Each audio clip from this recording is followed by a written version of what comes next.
At this hour, voters still heading to the polls for a big decision about our next governor and attorney general. We're taking action for you with complete coverage of the team race of the races. That's right. Our crews are fanning out across the state. We want to get right out to our Jameson Euler, kicking off our coverage live with the Charlie Crist campaign in Fort Lauderdale. Jameson?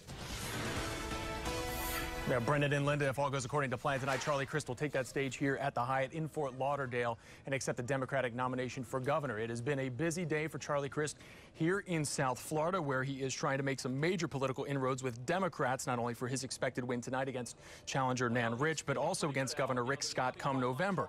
Crist spent his day at one of his campaign offices in nearby Boynton Beach, shaking hands and even making a few phone calls to voters. The one-time Republican is really trying to prove himself to the voters of Broward County, who can turn the tide for Crist come November. Crist opened his first campaign office here and has even been renting a condo not far down the road. Does it pay off, though? Tonight, it should. Analysts say that Crist should take that stage here tonight easily a 30-point winner. If he does not, it will mean that he certainly has his work cut out for him against Governor Rick Scott in November.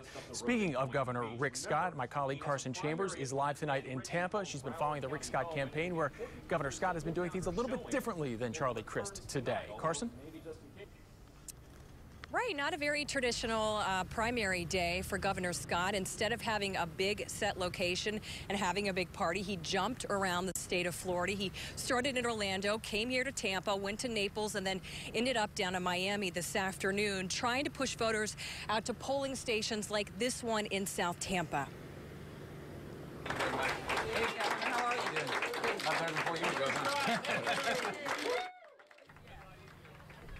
Now, volunteers greeted Scott with applause and chants as he and the First Lady made a primary day campaign stop at his Carrollwood headquarters off Ehrlich Road. He thanked 750,000 volunteers for getting the word out early to vote early. They made 1.2 million calls, hundreds of thousands of door knocks, and Governor Scott and his wife actually each made a call to a supporter in Tampa Bay today before he talked about jobs, education, and his likely Democratic contender. Charlie gives great speeches. I mean, he's really good at it, but there's no action. He lost 832,000 jobs. He cut education funding. And the other thing, he made it hard for students to go to university. He raised tuition 15% year after year after year. So again, no primary headquarters for Governor Scott this evening. His last public stop will be in Palmetto Bay this afternoon. After he left Tampa, he was on to Naples and then on to the Miami area. A little bit untraditional here for a primary day. I'm Carson Chambers in Tampa. Back to you.